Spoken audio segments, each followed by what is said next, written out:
মা, তোমার বিয়ের ডেট কি ঠিক হয়েছে? এখনো বিয়ের ডেট ফিক্স হয়নি। এঙ্গেজমেন্ট বা কোনো কথা পাকা করে গেছে? ওরা 2 দিন আগে 5 লাখ টাকার গয়না দিয়ে গেছে। বাট এটা কোনো ব্যাপার? আমাদের ক্লাসে প্রায় 50 জন স্টুডেন্ট আছে, আর সায়েন্স, কমার্স, আর্টস তিনটা মিলে প্রায় 200 জন স্টুডেন্ট। আমরা সবাই মিলে আন্টির কাছে যাব, সবাই মিলে আন্টিকে বোঝাবো যে আন্টি, লাবণী বিয়েটা এখন দিয়েন না। অ্যান্ড আমরা বলবো যে রাকিব ভাই অনেক ভালো একটা ছেলে, আমরা সবাই জানি রাকিব ভাই জীবনে অবশ্যই ভালো কিছু করবে। আর তার চেয়েও বড় কথা, রাকিব ভাই লাবণীকে অনেক ভালোবাসে। দেখো, আন্টি মানলো কি না মানলো ওই পর্যন্ত ওয়েট করার দরকার নাই। আমি তোমার আর ওরে কাজী অফিসে নিয়ে যাই, নিজে সাক্ষী থেকে বিয়েটা দিব। এরপরে তোমরা ঘর সংসার করবা, আমি মনোজাত করবো, পরেরটা পরে দেখে নেবো। এত চিন্তা করার কোনো দরকার নাই, আমি দেখতেছি না।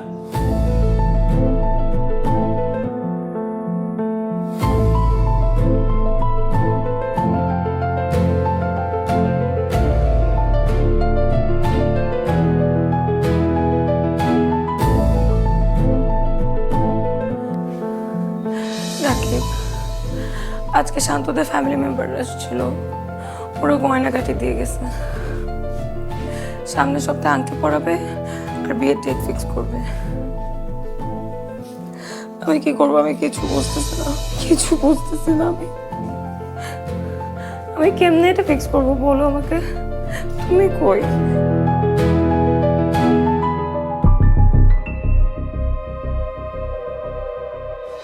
Hello hello Rakib, hello Rakib, hello Rakib.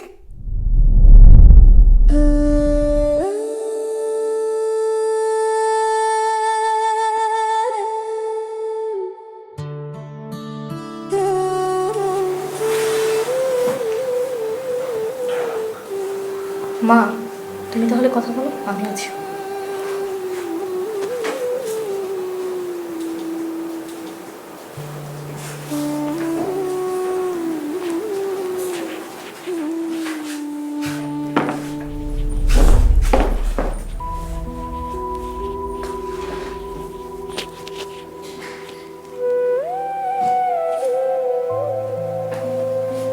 মা, তোমার বিয়ের ডেট কি ঠিক হয়েছে? এখনো বিয়ের ডেট ফিক্স হয়নি। এঙ্গেজমেন্ট বা কোনো কথা পাকা করে গেছে? ওরা 2 দিন আগে 5 লাখ টাকার গয়না দিয়ে গেছে, আর সামনের সপ্তাহে বিয়ের ডেট ফিক্স হবে।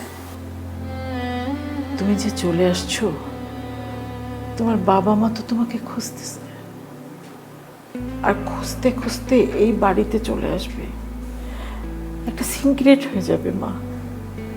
তাই আমি বলি কি,